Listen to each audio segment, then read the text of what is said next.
Friedrich Nietzsche, de 1844 a 1900, a afirmação da vida. Friedrich Nietzsche nasceu em 15 de outubro de 1844 na cidade de Rocken, na Alemanha, e quando tinha apenas 4 anos seu pai, um pastor luterano, morreu.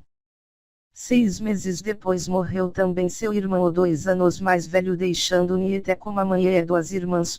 Anos mais tarde ele contaria que as mortes do pai e do irmão lhe causaram um impacto profundo. Dos 14 aos 19 anos ele frequentou um dos melhores internatos da Alemanha.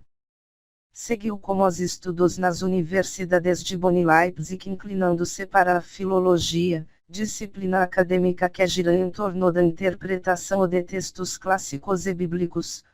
Durante esse período, Nietzsche, que acompanha a música desde a adolescência, tornou-se amigo do compositor Richard Wagner, que já era um ídolo do rapaz, e a forte amizade surgida entre os dois homens teve um notável impacto ao longo de toda a sua vida. 20 anos depois, Nietzsche recordaria essa amizade como a sua maior conquista.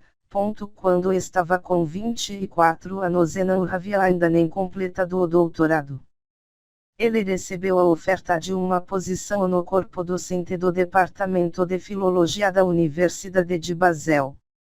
Em 1870, depois de um breve intervalo no qual serviu como enfermeiro na Guerra Franco-Prussiana, quando contraiu disenteria, sífilis e difteria, Nietzsche retornou à Universidade de Basel e em 1872 publicou O Nascimento da Tragédia. O livro, embora elogiado por Wagner, foi recebido com críticas negativas, particularmente de Ulrich von Wilamowitz-Moellendorff, que viria a se tornar um dos principais filólogos alemães do seu tempo.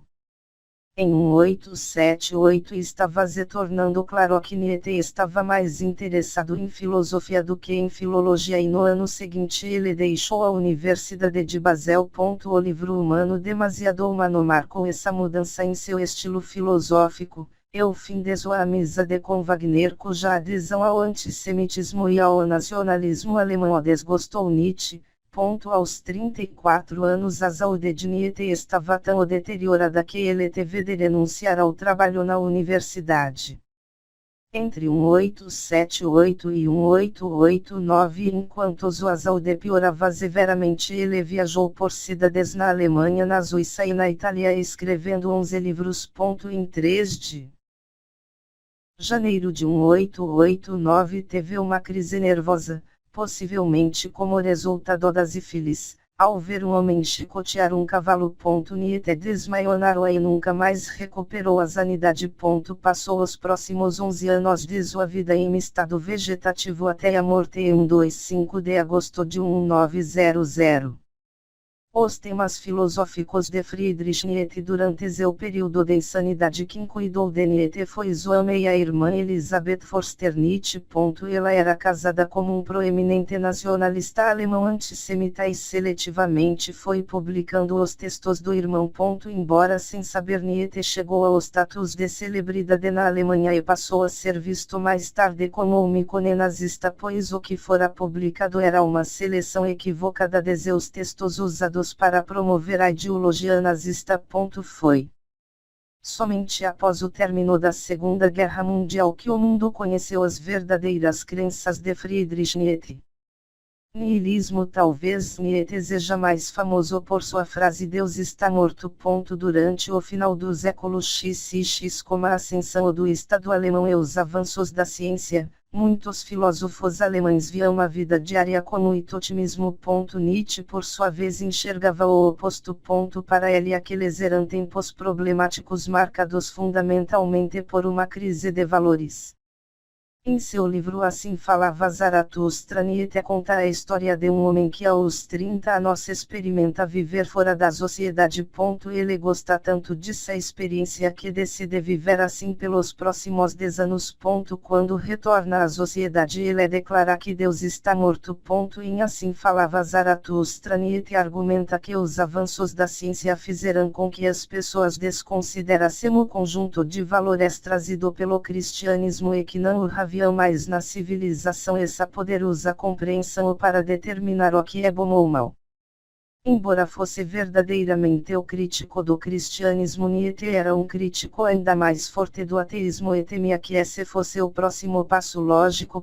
Ele não afirmava que a ciência apresenta um novo conjunto de valores para as pessoas substituírem pelos do cristianismo.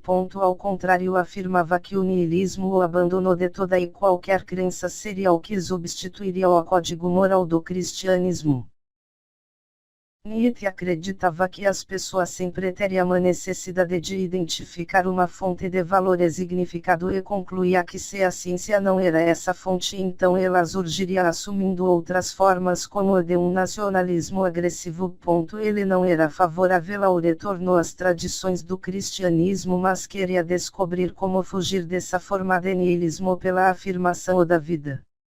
A vontade de poder. A teoria de Nietzsche sobre a vontade de poder pode ser dividida em duas partes. Primeira, ele acreditava que tudo no mundo está em fluxo e que o ser simplesmente fixo não existe. Matéria, conhecimento, verdade e tudo mais estão sempre mudando e a essência dessa mudança é algo chamado vontade de poder. O universo, de acordo com Nietzsche, é feito de vontades. Segunda, a vontade de poder é um impulso individual que se relaciona com a dominância e a independência. A vontade de poder é muito mais forte do que a vontade de desejo ou de sobreviver e pode surgir de maneiras diferentes. Embora a vontade de poder, segundo Nietzsche, possa surgir como violência ou dominância física, também pode ser modificada internamente, fazendo com que a pessoa busque o domínio de si mesmo, em oposição ao exercício de controle sobre o outro. Ele acreditava que a noção de ego ou alma era simplesmente uma ficção gramatical. Para Nietzsche, eu é na verdade uma mistura de vontades em competição que tentam constante e caoticamente superar umas às outras. Como o mundo é um fluxo e a mudança é a parte mais fundamental da vida, qualquer tentativa de encará-la como fixa e objetiva, seja em relação à filosofia, à ciência ou à religião, é uma negação da própria vida.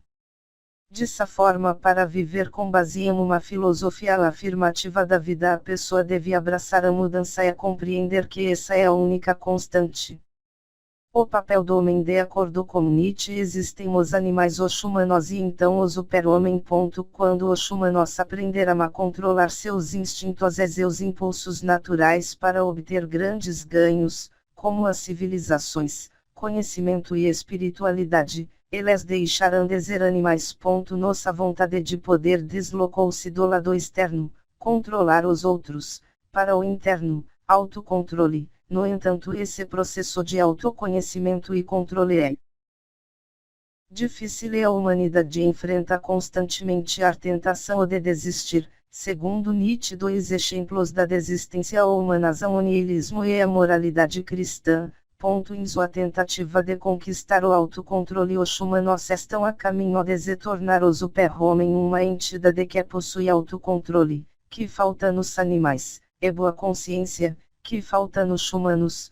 O super-homem tem profundo amor pela vida e aceita de boa vontade a luta constante e os sofrimentos em reclamar.